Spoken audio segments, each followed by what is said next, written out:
Hello বন্ধুরা, সবাই কেমন আছো? আশা করছি সবাই খুব ভালো আছো। তোমাদের আশীর্বাদে আমিও খুব ভালো আছি। তো আমি তোমাদের সামনে একটা লং ভিডিও নিয়ে চলে এলাম।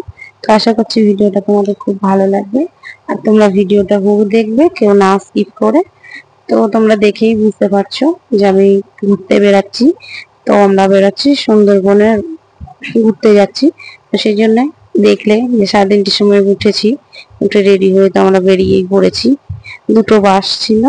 তো আমরা এটা হচ্ছে যে কলকাতা বেরিয়ে চলে এলাম। আর এটা হচ্ছে বারুইপুর।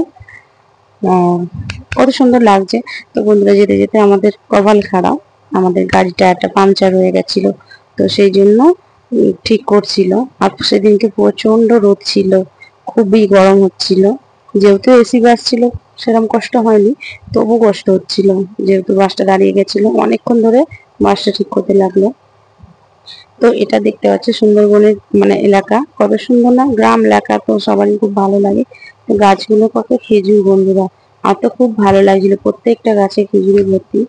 তো আমাদের ফাইনালি আমরা চলে এসেছি যেখানে যাওয়ার কথা। তো এখানে একটা আশ্রম ছিল ঠাকুরের। তো এখানে গাড়ি ছেড়েছে, সেই জন্য এসেছি। কালী পুজো ছিল। তো গ্রামের ছেলেরা পুকুরে চান করছে, কত ভালো লাগছে দেখতে। আর এসেই আমাদেরকে দিয়ে দিয়েছিল টিফিন। তো টিফিনে ছিল মুড়ি, চানাচুর আর চা ছিল। গ্রাম সাইড তো তো মুড়িটাই বেস্ট মনে করে ওরা। তো খুব ভালো লাগছিল যেহেতু। আর আমরা দুপুরবেলায় খাওয়া বসে পড়লাম, আশ্রমে প্রসাদ হচ্ছিল। তো খাবারটা সত্যি খুবই সুন্দর ছিল। ঠাকুরের প্রসাদ বলেছে কেন লোকে। আর ওটা ছিল পটল ভাজা, একটা সবজি তরকারি, ডাল ভাত ছিল। আর দুপুরবেলা আমরা খেয়ে একটু বেরালাম যে মাঠের দিকগুলোতে দেখতে যাবো। তো তোমরা দেখলে প্রচন্ডই বৃষ্টি হচ্ছিল। আমাদের কপালটাই খারাপ, গিয়েছি তখন থেকেই বৃষ্টি আরম্ভ হয়ে গেছে। তো আমরা আবার বিকাল বেলায় বৃষ্টিটা যেহেতু থেমে গেছিল, সেই জন্য বেরিয়ে পড়লাম লাল কেল্লার উদ্দেশ্যে। তো রাস্তাগুলো দেখতে পাচ্ছ, সুন্দরবনের রাস্তাগুলো খুবই খারাপ ছিল। এখানে মানুষদের একটু অসুবিধাই হয়, অনেকেই জানি। তো এটা হচ্ছে লাল কেল্লা। কত সুন্দর লাগছে বন্ধুরা দেখো। এখন যেহেতু ভাটা ছিল সেই জন্য জলটা কম। আর এই যে বাগানগুলো, এগুলো সব তার দিয়ে ঘেরা, এইদিকে নাকি বাঘ আসে। সেই জন্য তো জঙ্গলটা কত সুন্দর লাগছে। জঙ্গল, তার নিচে হচ্ছে নদীর ধার। খুবই ভালো লাগছিল যখন এগুলো যখন মানে জোয়ার আসে, তখন এগুলো সব জল থাকে। আমার তো খুব ভালো লাগছিল লালকেল্লা। অনেকদিন ধরেই যাওয়ার ইচ্ছা ছিল। দেখলাম খুব ভালো লাগছে, তোমাদেরও ভালো লাগবে আশা করছি। নৌকা ছিল। আর বন্ধুরা, আমার ঘুরে এসে আর রাত্রির ভিডিওটা নিতে পারিনি, কারণ ফোনে চার্জ ছিল না। আর ওখানে চার্জের মানে খুবই অসুবিধা ছিল, চার্জ খুব মানে লেটে হচ্ছিল।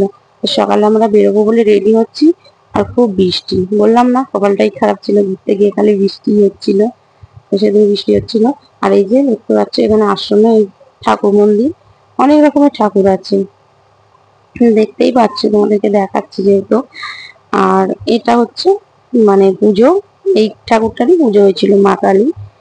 তো ঠাকুরটাকে তোমাদের দর্শন করানো। তা দেখতে রাস্তা দেখে বুঝতে পারছো ভিজে। তো ফাইনালি আমরা যেখানে যাওয়ার জন্য এসেছি সেখানে চলে এলাম।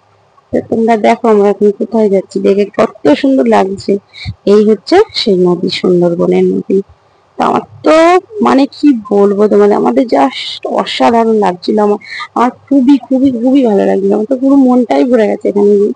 এখানে এসেছি যেহেতু, আর মানে পেছনের দিকে কোনো কথা আর ভালো লাগছিল না, খালি মনে হচ্ছিল সামনের দিকে দেখা। তো আমাদের এই যে লঞ্চ দাঁড়িয়ে আছে, 4টে লঞ্চ করেছিল। আমরা অনেকগুলো লোক ছিল, দুটো বাসের লোক, সেই জন্য 4খানা লঞ্চ লেগেছে। তো আমি লঞ্চে চেপেছি, কিন্তু এরকম সুন্দরবনে মানে নদীতে কোনোদিন যাইনি। খুবই ভালো লাগছে আমার। আর একটু প্রথমে একটু ভয় ভয় লাগছিল, যেহেতু জল আর জোয়ার ছিল বলে। জল দেখতেই পাচ্ছ, উথাল পাথাল জল শুধু নদীতে। এটা হচ্ছে মাতলা নদী বলে নাকি, সবাই বলছে, সেটাই জানি। তো কত সুন্দর লাগছে, তোমরা খালি দেখো। জলের দৃশ্য সবারই খুব ভালো লাগে দেখতে, আমারও খুব ভালো লাগছিল, আর আমার খুবই ভালো লাগে। এটা হচ্ছে আমাদের একটা লঞ্চ। আর দুটো লঞ্চ আগে চলে গেছে, দুটো লঞ্চ একসাথে জোর করেছিল। আর এটা একা সিঙ্গেল, আমাদের দুটো লঞ্চ যাচ্ছিল। এটা আমার বাবা দাঁড়িয়ে আছে, আমরা বাইরেটাই দাঁড়িয়েছিলাম। আর এই যে বন্ধু, এখানে লেখা রয়েছে বাঘ হতে সাবধান, যেহেতু এখানে এখানে বাঘ বেড়ায়। তো জোয়ার ছিল বলে বুঝতে পারছিলাম না। আর মাছ গঙ্গায় দেখো কিরকম মাছ ধরছে ওরা নৌকো নিয়ে। আর আমাদের লঞ্চের ভেতরেই খাওয়া দাওয়া, নদীতে দাঁড়িয়ে খাওয়া দাওয়াটা হচ্ছিল। তো ডাল ছিল, একটা সবজি ছিল, আর মাছের ঝাল ছিল দুপুরবেলায় খাওয়া। তো এখন আমরা বাড়ি ফেরার দিকে রওনা হচ্ছি। কত এখন ভাটা পড়ে গেছে। তখন দেখলে বন্ধুরা এই রাস্তাটায় কত জলে উথাল পাথাল ছিল। আর এই দেখুন এখানকার মহিলারা ছেলেরা সব মানে যেহেতু ভাটা পড়ে গেছে, ওরা শামুক, তারপরে গেরি, ট্যাংরা ধরতে এসছে। কত না ইয়ে, আমাদের ভয় লাগছে আর ওদের দেখো জানে কোনো ভয় নেই, ওরা এসছে ধরতে। এই যে এই দিকগুলোই বাঘ বেড়ায়। তো এইগুলো দেখো বন্ধুরা কত ভয় লাগছে দেখে, আমার তো খুব ভয় লাগছিল। জোয়ার ছিল তখন ঠিক ছিল, এখন ভাটা পড়ে গেছে, দেখে খুবই ভয় লাগছে। ভয়ঙ্কর ভয়ঙ্করই লাগছিল, আমার খুব ভয় লাগছিল। জল ছিল না বেশি। আর ওই যে সামনে আমাদের লঞ্চটা যাচ্ছে, দুটো লঞ্চ। তো তোমাদের ভিডিওটা কেমন লাগছে বলবো। আর এটা হচ্ছে আমরা বাড়ি ফেরার দিকে মানে রওনা দিয়েই দিয়েছি ফেরার দিকে। আর এই যে তখন সকালে দেখলে এগুলো তখন ছিল, জোয়ার ছিল বলে এগুলো পুরো জলের ভর্তি ছিল। আর এখন বন্ধুরা দেখো কিরকম হয়ে গেছে। তো আমরা ফাইনালি বাসে উঠে পড়লাম। তখন বাসে উঠলাম তখন 6:30 বাজে। আর দেখতেই পাচ্ছ আলোটা রয়েছে। আর খুবই ঘুম পাচ্ছিল, শরীরটা যেহেতু ক্লান্ত ছিল, তাই ঘুমাতে ঘুমাতেই এসছি বাসে। এটা হচ্ছে আমাদের কলকাতার একটু ভিডিও নিলাম। তো বন্ধুরা ভিডিওটা কেমন লাগলো একটু কমেন্ট করে জানাবে, লাইক করবে, আর যদি খুবই ভালো লাগে তাহলে একটা শেয়ার করবে। এই যে আমাদের গাড়ি দাঁড়িয়ে গেল। টাটা বন্ধুরা।